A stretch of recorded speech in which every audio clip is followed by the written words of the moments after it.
années. Trump vient de commettre l'une des erreurs les plus monumentales de sa carrière politique, et ce n'est pas peu dire.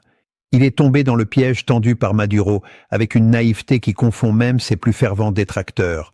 Non seulement il a mordu à l'hameçon, mais il l'a complètement avalé, avec la ligne, le plomb et toute la canne à pêche. Cette opération, qui devait être son triomphe personnel, sa grande victoire géopolitique, se transforme maintenant en cauchemar juridique et diplomatique dont les répercussions vont se faire sentir pendant des années. Donald Trump croyait sincèrement avoir élaboré le stratagème parfait pour éliminer définitivement Nicolás Maduro de l'échiquier politique latino-américain. Il s'imaginait déjà en libérateur, celui qui aurait mis fin au chavisme vénézuélien, celui qui se tiendrait devant les caméras du monde entier pour annoncer sa victoire éclatante contre ce qu'il qualifie de dictature. Mais dans sa précipitation pathologique à s'attribuer des mérites avant même que les faits ne les confirment, dans cette course effrénée vers une médaille imaginaire, il a commis une bourde juridique tellement énorme qu'elle pourrait bien faire jurisprudence dans les manuels de droit international pour les décennies à venir.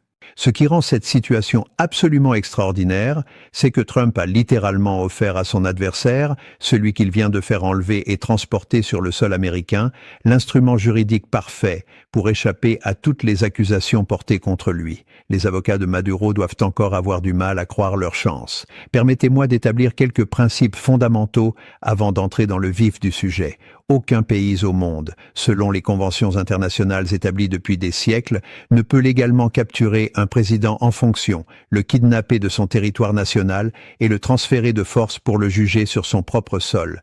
La raison est simple et universellement acceptée dans le droit international. Ce personnage possède l'immunité souveraine en tant que chef d'État reconnu. Maintenant, l'argument tortueux que l'administration Trump tentait de faire valoir reposait sur une prémisse unique. Donald Trump ne reconnaît pas Nicolás Maduro comme président légitime du Venezuela parce qu'il conteste les résultats des dernières élections. Posons-nous une question fondamentale ici. Depuis quand les États-Unis ont-ils l'autorité unilatérale de déterminer la validité des processus électoraux d'un pays souverain et d'imposer leur reconnaissance comme condition de l'égalité internationale? Cette prétention à elle seule défie tous les principes de souveraineté nationale qui constituent les fondations mêmes du système international moderne. Mais passons sur cette absurdité pour nous concentrer sur ce qui vient de se produire.